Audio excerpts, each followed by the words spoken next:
morning and thank you for joining our daily outlook. And today we'll cover the changes in gold. Greg will be sharing insights from our trading desk. The price of gold has gained 0.6% in the last session. The RSI has heated up and is currently neutral. The euro-dollar pair has traded sideways in the last session. The highs-lows indicator has shot up into the positive zone. The sterling-dollar pair has remained muted in the last session. The ATR moved into the low volatility zone. The Aussie-dollar pair has lost 1.5% in the last two sessions. Stochastic moved into positive territory. Thank you. Moving on to the latest updates in the world financial news. Wall Street may be facing an uncomfortable 4 years after President-elect Joe Biden's team confirmed it planned to nominate two consumer champions to lead top financial agencies.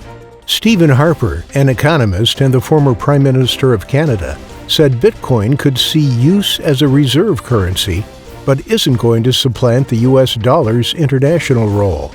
Tesla Inc. said it has started delivering its Shanghai-made Model Y sports utility vehicles to customers in China. Thank you for this. Coming up, today's major economic events. The U.S. 3-month bill auction will be released at 16:30 GMT. The U.S. Redbook Index at 13:55 GMT. The U.S. Total Net TIC flows at 2100 GMT.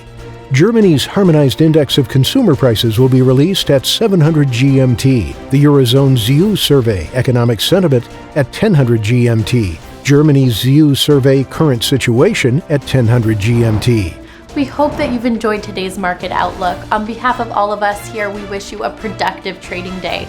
Be sure to join our next review for the latest news and events from the financial markets.